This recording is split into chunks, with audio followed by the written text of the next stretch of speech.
Good morning. So we are now starting a new siman Shin Chof Daled. Dene Hachonas Michael Behem b'Shabbos. We're talking now how to prepare food for animals on Shabbos. Says the Mishnah. Says the Mechaber Sif Aleph. Ein kovrin hateven b'chvara. You're not allowed to sift straw with a sieve. Sheyipal hamoitz la'aretz, that the outer coating, the husks, will fall to the ground. Nor could you put the produce on a higher place, that the husks and things will just sort of slip down and fall down. But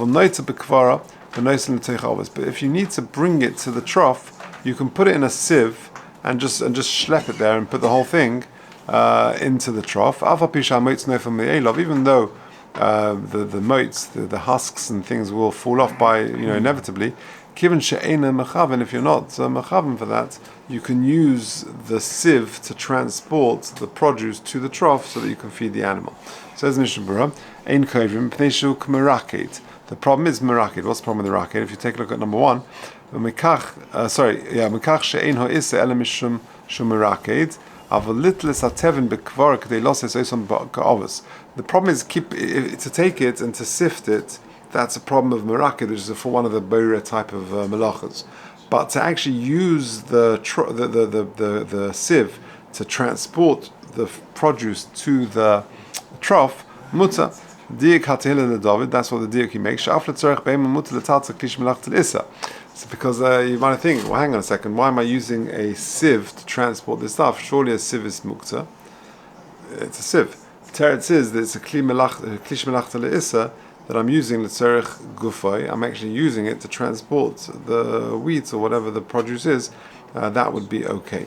There's a problem of boira. Yeah, you're not mechavan to it, so therefore it's okay. Hateven. It says the Mishnah Berurah, hu mashem machatchin hakash b'meirigen. It's when you cut the straw with an implement, with a knife of some sort. V'oisin kol znava shebolis teven, and the tail end of the shibolis of the stalk is teven. Or moitz hu mizkana shibolis elyon, and the moitz, the chaff, is the top of the upper part. Ve'ena roy lemachal behema, and that is not roy lemachal behema. For kovrin oso kadesh yipal hamoitz, and you sieve it in order that the moitz will fall away. V'ashmin dafilu zeh also b'Shabbos, even that is also b'Shabbos. V'chol shkein de'en l'rakid atfur v'psula shrein, and certainly you can't properly sieve it. Dezehu merakid mamish v'chayev. Nofel me'elov derech nikvei hakavara, it will fall through the holes of the sieve. Okay, base. Lo yimdoid adam sa'irim loses lifnei behemtei. You can't measure out sa'irim to give to your animals. El mesha'eh ba'omed daita. You estimate it. Says the Mishnah Berurah, hainu b'chli amida. You can't measure it with a proper measuring instrument because you're giving the impression that you're measuring it in order to sell it. Avalikach b'kli acher.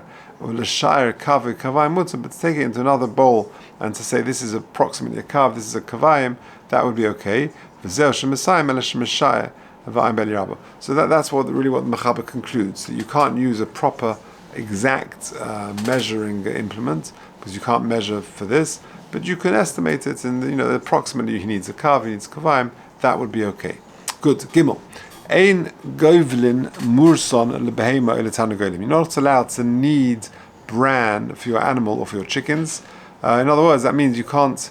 If you add water to bran and it sort of becomes a sort of some form of stodge, you're not allowed to do that for the behema, for the tanagol on Shabbos. Avol noisen lemayim, but you are allowed to pour water over the bran, or marve by tarvad, and you take a stirring spoon or makal or a stick, shesiv erev, and you're sort of mixing it in that way, in a very sort of loose way. Kiven she'ena memaris biyado, you're not mixing it with your hands. V'lo mesabev hatarvad hamakal, and you're not stirring it properly with a stirring spoon or with a stick. Then that would be okay. Alternatively, you can take the bran where you've added water and you can pour it from one kli to another, in order that it would mix well. Let's just stop there and do the Mishnah Berurah. Ein govlin. You're not allowed to, so you can't mix water with bran in order to help feed your animals. After Eina bar gibel, even though bran is not bar gibel, in other words, it's not like flour where you add water and it can make it into a proper dough. This is bran; it will never become like a solid mixture.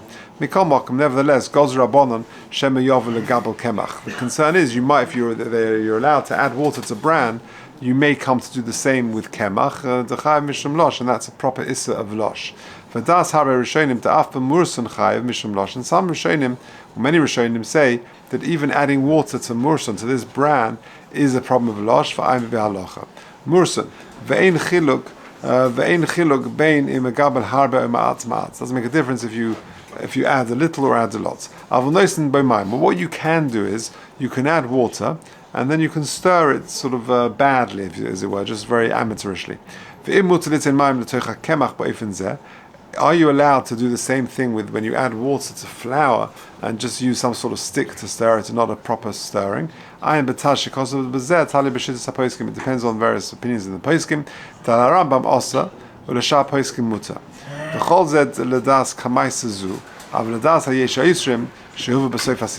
Yisrim, which is coming up soon, the Sfir Lehu Da'afilu L'Teicha Mursun also lit in Mayim, that the Yesh Yisrim, which we're coming to soon, says that you cannot add water to the Mursun, Mishum Denasinas Mayim Zel Gibulo, just purely adding the water to that solid object is a Maisa Gibel. Because remember we had that back in it was a while ago, that when you have the flour, at what point do you over lisha? Is it by just merely adding the water, or is it only when you actually knead it together? So according to this, according to the Yeshua, would be that from the earlier stage, from just adding the water, that would be a Maisa Gibel. Kimin she'ena, just carrying on the Mishnah Berurah, Ches, Kimin she'ena im mare so im sabe betarved nire kalosh. It gives the appearance that you're doing a Maisa Lisha. Okay, let's go back to the Mechaba. 4 lines from the bottom. So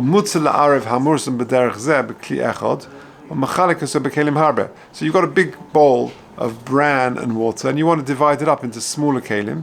And then you put it into smaller kelim, and you put it in front of each animal. They've each got their personal trough. Afidu kur, afidu kuraim. And in one kli you can mix a lot together, kur or kuraim even. V'yesh oisrim litin mayim al gabe mursun b'Shabbos. And there are those, this is what the Mishnah Berurah was just referring to. V'yesh oisrim litin mayim al gabe mursun b'Shabbos. That forget mixing it, you can't even pour the water onto the bran, onto the mursun on Shabbos.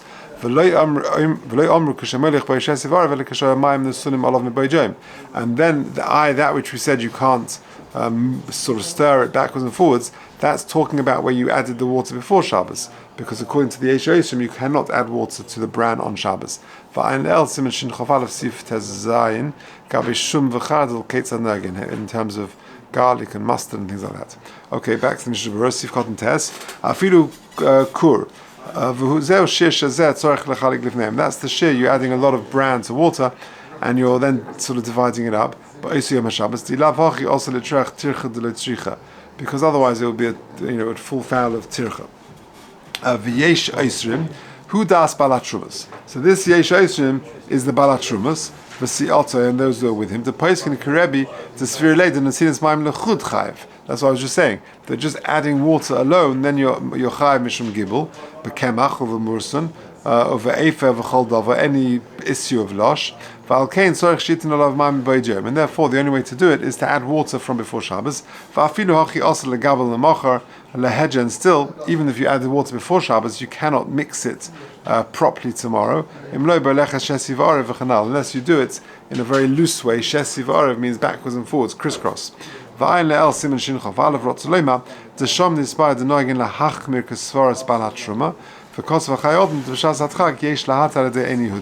So you can b'shas hatchak, you're allowed to be makel and to get a non-Jewish person to do this for you. She'ena Yehudi yitin hamayim b'Shabbos v'yigal adishinoi. That a non-Jewish person can add the water and mix it b'shinoi. V'im hamayim hoyu roischin. Now, if the water is boiling, osa afilu adei en Yehudi la'aris mikli rishon mishum avashel. Pouring boiling water over the bran is a problem of bishul from a kli rishon. Mavashel kadei klippa, the outer coating. The way to do it is let the guy pour it into a klisheni first, and then you pour from there, from the maim onto the mursan. The mursan hanizka b'shulchan aruch hu klipas hatvu hanisheres b'nofa. It's the outer coating of the produce which stays in the sieve. Kishemenaf and Ezakemachul. The Indian moitz hanesheres be'etz hadisha, regarding the bristles, the sort of the chaff that falls away at the time of disha. Lo niska poi b'shulchan aruch. V'ayim be'alocha shebe'aron to the Indian moitz bevada yesh lizoy de'lo litzne mayim ba'atzmai b'Shabbos to the haber g'delim shenu chayav v'zeh mishum losh. Because if you add water to the moitz, to the husks, that could be an issue of losh as well. Okay, let's go a bit more. Dalet.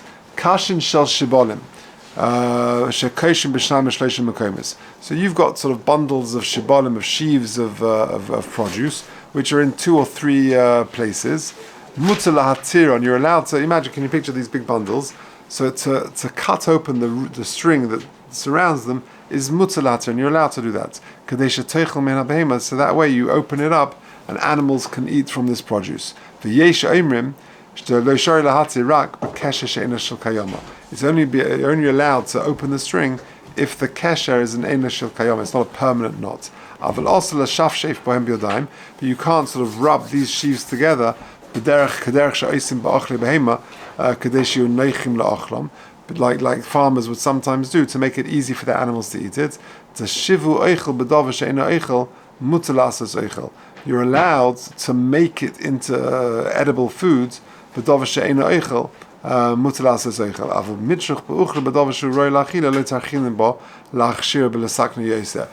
which is already food, you can't do a tirchi yasera to make it into food. So therefore, shifshuf, rubbing the sheaves to make it, to loosen them up or soften them so the animal can eat it more easily, that's a tirchi yasera that you cannot do on Shabbos.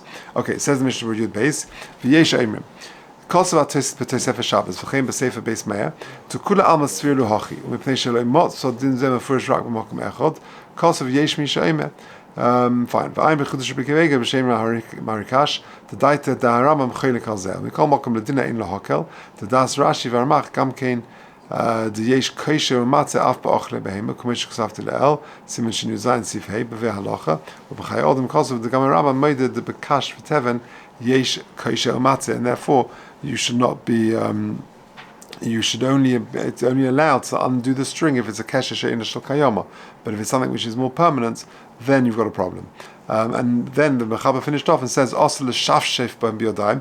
You can't rub the sheaves to make it more sort of easier for the animal to eat it. Mishum tsar debehema. You want to do that because it's a tsar for the animal. So that you should have done it before Shabbos, but you can't do that on Shabbos. Okay. Hey, eitzim shekotzon min ha'olan. You've got wood branches which have come off the tree. And whilst they're still a bit moist, you want to feed it to the animals. You could you could use that to make it edible, to rub them so that you can feed the animals. That's allowed. Because again, the rule is you're allowed to make it into food to give to your animal, but you can't do tirchi yasera. So if it's roy lachila, it's just a bit difficult for the animal to eat it. That you can give it to the animal, but you can't do something to make it more easy for the animal to eat it. But here you're making it edible in the first place, because without you rubbing it, it wouldn't be allowed. It wouldn't be edible for the animal.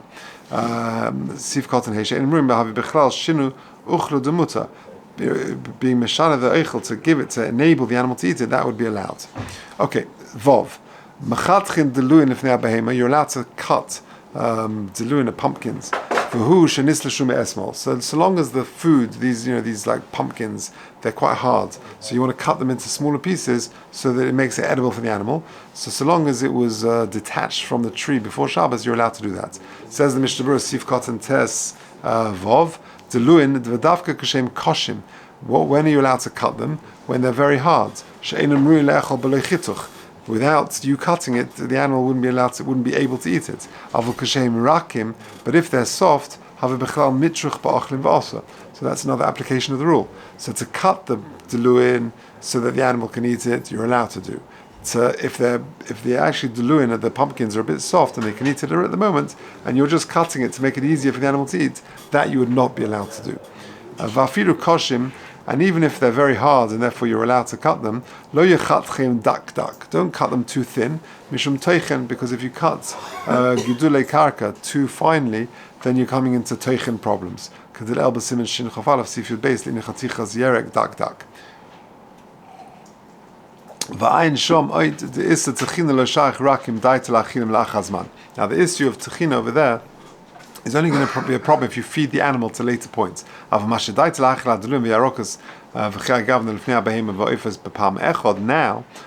zen lenechshav techina, that wouldn't be a problem with techina, and therefore you would be allowed to cut them more thinly.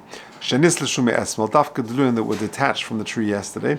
Because if it came off the tree today, also you got a problem with muksa. The muksa, they're on, when Shabbos came in, they were on the tree. Okay, let's just do one more. If you've got a nevela, a dead corpse of an animal, and you want to cut it up to feed it to your dogs, that is allowed. Even if the animal that you're giving it to the dogs, it died today. Whether the animal was musukenes and therefore your das was on it, you intended that if the animal were to die, you would feed it to your dogs, or bein shoysabriya, whether that animal that died was actually healthy. Either way, you're allowed to feed it to the dogs. Again, back to the same old rule. When are you allowed to do it? When the animal is very hard and you need to cut it up to feed to the dogs because that's making it into food. Was we don't allow tircha just to make it easier for the animal to eat. To cut it very small, into small pieces for birds, the ayin shom. Okay, Zayin. Bein shoysa b'riya, or b'seifa Eli Rabbi mistapik b'riya. The Eli Rabbi is mesupik. If the animal was bori, was healthy, as Shabbos came in, v'lo yisedaita klal miboid yoyim she'tomas v'yachil men klavim. And you had no intention that this animal was going to die, that you're going to feed this to the dogs. They're strict. They say no. This is caught by muksa, and therefore you cannot feed this nevela to your animals. And the Gan is also not so clear on this. Hakosha vafilu even if it's not so hard, the animals could eat it with difficulty. Again, you cutting it to pieces to make it edible for the animal is allowed, even though you could have with difficulty eaten it. You're still allowed to do it. For example, if the animal, raka, when it's soft. But the dogs are small and therefore they need a bit of help. To call nevela kosher, and because kosher will be difficult for them, and therefore that would allow you to cut it up to give it to your small dogs. Huh? Kosher because it's hard. Yeah. Not difficult. Yeah. So therefore you're allowed to do it. Yeah, because it's kosher. Because for them it's kosher. Yeah. Even though it's generally raka, for these little dogs it's kosher. Dak. The afagav the oifus en yechoinin lechol kiim kasher. Even though the birds can't eat it unless you cut it very small. It's also there's the shaila over there is if you do it too thinly, too finely, there's a shaila of tchina. It's going on raw meat. Not on bossa nevela.